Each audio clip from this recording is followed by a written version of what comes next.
Thank you very much. Thank you very much, Mr. Speaker, and I'm pleased to get up. It's a hard act to follow the member from Burnaby, New Westminster, when he's on his feet. And I always enjoy. I always learn a lot, as I know we all do. Learn a lot from what that member has to say. In fact, I had the pleasure this past weekend, as did many of the residents of Halifax and the South Shore, Bridgewater and Queens counties. The member from Burnaby, New Westminster came down and talked with us on both Friday night and again Saturday afternoon, talked with us about what he thought and what the official opposition thought needed to be done with the economy of today.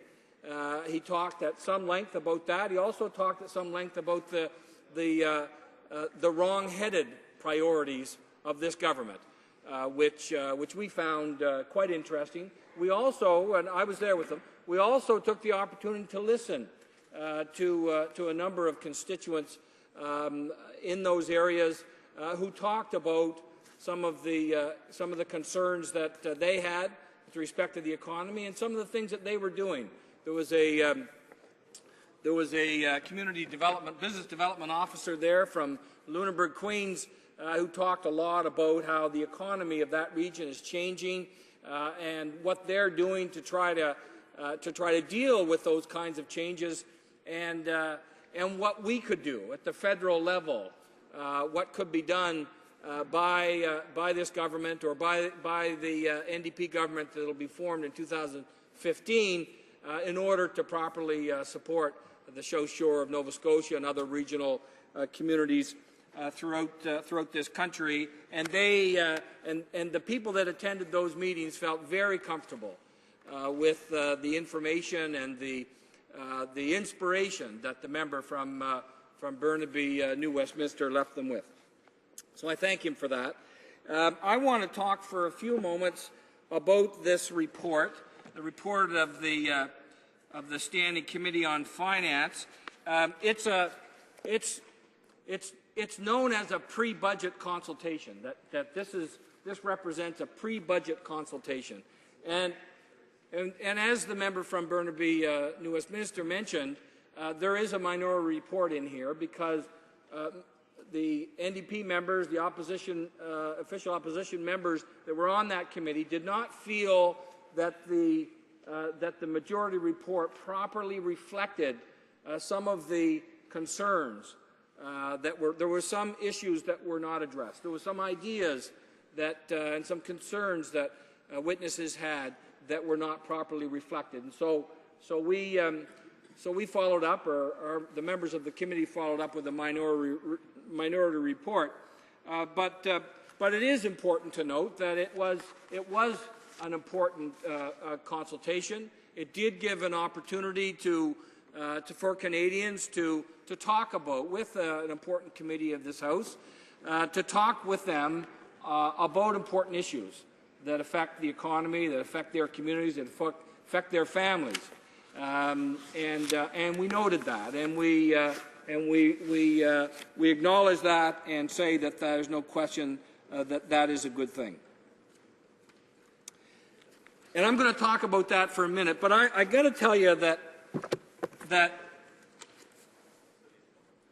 we go through this process of having pre-budget consultations to inform this House and to inform the Minister and his officials, Minister of Finance and his officials, about what Canadians feel need to be reflected in the budget.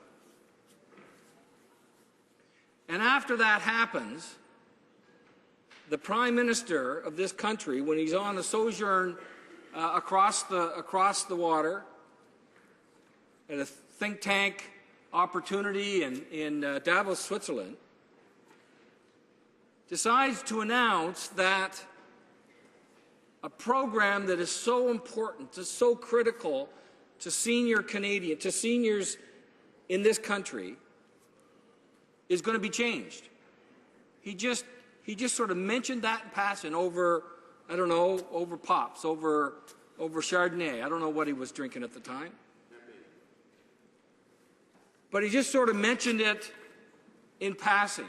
And you know, we had already heard from senior citizens. The committee had already had the opportunity to talk to seniors, and while it's not reflected in the report, it is in the minority report where we talk about senior Canadians' concerns about income security and the lack thereof when they reach their retirement.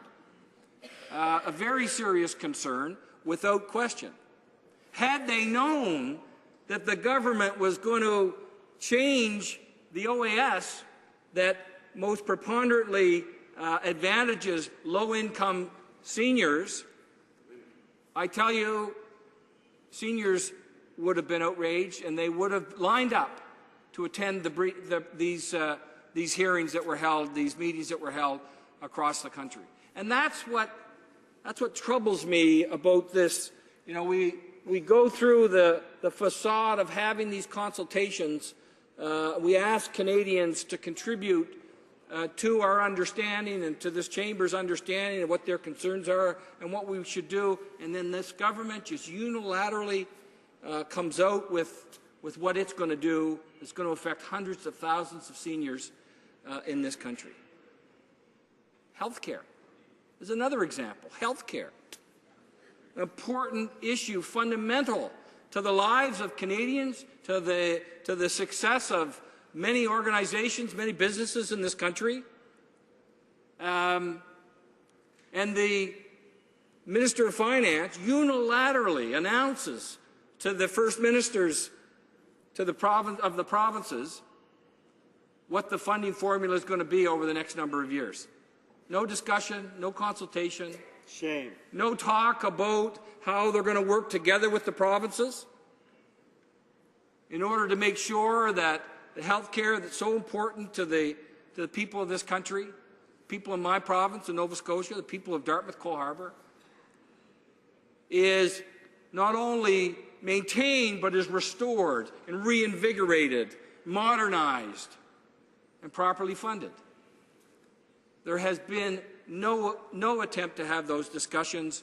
The finance minister, the government, unilaterally determined that they were going to make this funding change. So, once again, outside of these pre-budget consultations, this information comes down and blindsides, frankly, Canadians, Mr. Speaker. So it without question causes us some concern. Could you tell me how much? 2 minutes? So the other thing that happened this week that we talked about is the attack on veterans. The attack on veterans. And we, through a motion brought in by the member from Sackville Eastern Shore, tried to urge this government in support of the women and men that represent our country, that fight for our country and that work for the RCMP, defend our communities, that they make sure that programs and services are not cut.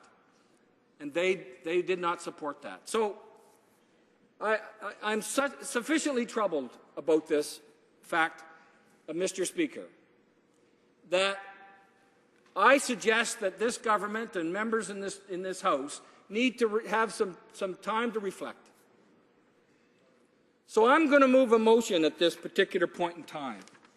A motion, and I move so, and the motion is seconded by the member from Windsor-Tecumseh, that the House do now adjourn. Thank you.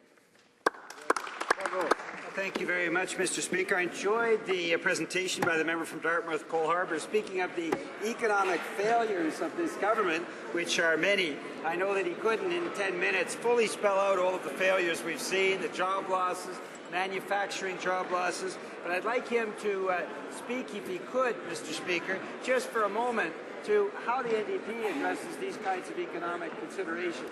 The average Canadian family struggling with a record debt load, lower income, poorer than ever before under these Conservatives, needs grounds for hope. And if the member from Dartmouth, Cole Harbour could spell out why it is so important that the NDP moving forward to 2015 can move in and repair what has been a badly tattered economy under these Conservatives. The honourable member for Dartmouth, Cole Harbour. Thank you, Mr. Speaker, and let's be clear. I think the reason that the member from Burnaby, New Westminster, enjoyed my presentation was because I complimented him so many times about what a great job that he was doing as the opposition finance critic. And try as I might, I know that I wouldn't be able to lay out in the kind of detail that that member has from one end of this country to the other, the steps that the NDP government would take. But let me try. Let me try, Mr. Speaker. We would certainly listen to the communities like the ones in Nova Scotia that we met with this weekend, who talked about the need to support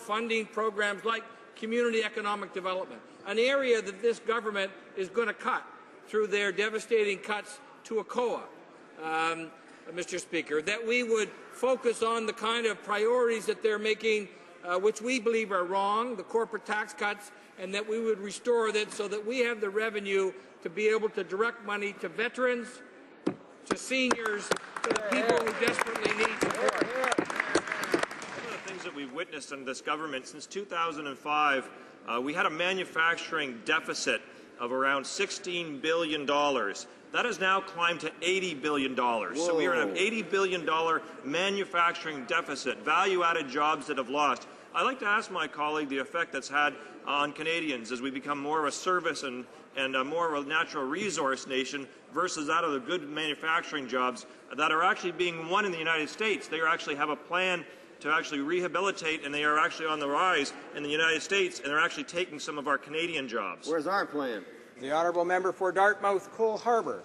Thank you, Mr. Speaker, and I thank the member for his question. And he's of course, the international trade critic, the one that stands here repeatedly and talks about the failures of this government in its ability to negotiate a fair deal with other countries, a deal that properly protects Canadian workers, that protects jobs, that enhances opportunities for our businesses and for our communities to prosper. The government says in response, they say, oh, the NDP has never supported any trade deal. Our response is, we want to see trade deals that protect Canadian jobs, that encourage Canadian jobs, that don't devastate communities, and that's what this member has been doing. Yes. Questions and comments? Questions et commentaires? The honourable member for Témiscamingue-Témiscouata-les-Basques. Thank you, Mr. Speaker. I would like to ask a question about the presentation, which I enjoyed. I would like to ask a question about industry, because I'm the critic for that field. We heard about the manufacturing sector, which is having difficulty, but other sectors as well, such as agriculture and forestry, are also in difficulty. One of the main problems is that we export too much in the way of natural resources. You know this perhaps by the name of the Dutch syndrome. I wonder if my colleague has any comments about the government's reaction or lack of action in this area. So not just the manufacturing sector, but a lot of other industrial sectors are affected. Honourable member. Mr. Speaker, and thanks to that member for his question, which was extremely important. Because in the past 20 years, we, especially over the last 6 years under this government, we have increasingly been moving back to the situation we faced in the 50s and 60s, where we were very much hewers of wood and drawers of water, where we were sending raw logs out of Nova Scotia, out of British Columbia, out of other provinces, out of Quebec, completely unprocessed. All of those jobs were going to Europe, were going to the United States. We're doing the same thing, of course, with raw bitumen, Mr. Speaker. It's a problem that has to be created. Thank heavens that in 2015 there will be an NDP government to begin to correct some of these.